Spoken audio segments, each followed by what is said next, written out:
Hello दोस्तों, क्या आपको पता है कि हमारी आकाशगंगा यानी मिल्की वे अपने ऊपर और नीचे दो बड़े राज छुपा रही है। मैं बात कर रहा हूं दो विशाल बुलबुले की, जो हमारी आकाशगंगा के केंद्र से 50,000 प्रकाश वर्ष तक फैले हुए हैं। इन बुलबुलों को फेर्मी और इरोसिटा बुलबुले कहा जाता है। इनके नाम उन दूरबीनों के नाम पर रखे गए हैं जिन्होंने इन्हें 2010 और 2020 में खोजा था। ये गैमा रेज और एक्स रेज में चमकते हैं, इसलिए आप इन्हें नंगी आंखों से नहीं देख सकते, लेकिन यकीन मानिए ये है। तो इन बड़े बड़े बुलबुलों का कारण क्या है? वैज्ञानिकों का मानना है कि ये हमारी आकाशगंगा के केंद्र में स्थित एक विशाल ब्लैक होल सैजिटारियस ए एस्ट्रिस्क के फटने से बने थे। लगभग 26 लाख साल पहले इस ब्लैक होल में विस्फोट हुआ था, जिससे 1,000,000 सालों तक जबरदस्त ऊर्जा निकलती रही। अब ये महत्वपूर्ण क्यों है? मिशिगन यूनिवर्सिटी के वैज्ञानिक माटेउस रुस्कोव्स्की और उनकी टीम इन बुलबुलों का अध्ययन कर रहे हैं, और उनका मानना है कि यह घटना हमें यह समझने में मदद करती है कि ब्लैक होल्स अपनी आकाशगंगाओं के साथ कैसे बातचीत करते हैं। यह बातचीत ब्लैक होल्स के विकास को नियंत्रित करने के लिए बहुत जरूरी है, ताकि वो बेकाबू होकर न बढ़े।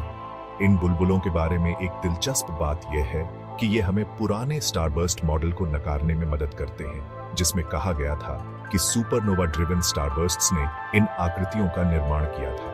इसके बजाय नई खोजें ब्लैक होल परिदृश्य का समर्थन करती हैं, जो आकाशगंगा के केंद्र के पास माइक्रोवेव हेज और अन्य उत्सर्जन के अवलोकनों द्वारा समर्थित है।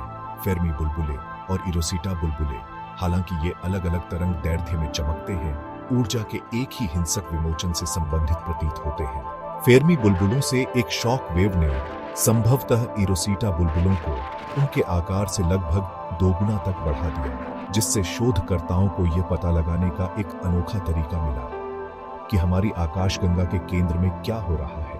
इन बुलबुलों का अध्ययन करके खगोलविद शामिल ऊर्जा और इन विशाल संरचनाओं की संरचना को बेहतर ढंग से समझ सकते हैं। बुलबुले किनेटिक, थर्मल और कॉस्मिक रे एनर्जी द्वारा संचालित होते हैं, जो सभी सुपरमैसिव ब्लैक होल द्वारा उड़ाए जाते हैं। तो इन सब बातों से क्या फर्क पड़ता है?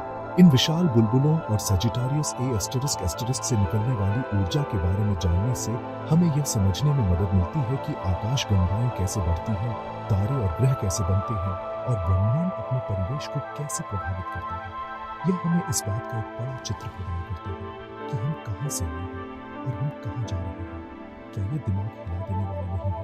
पूरी स्टडी नेचर एस्ट्रोनॉमी जर्नल में प्रकाशित हुई है। देखने के लिए धन्यवाद। अगर आपको यह वीडियो पसंद आया हो तो लाइक, सब्सक्राइब और नोटिफिकेशन बेल को दबाना न भूलें, ताकि आपको अंतरिक्ष से जुड़ी और भी दिलचस्प जानकारी मिलती रहे।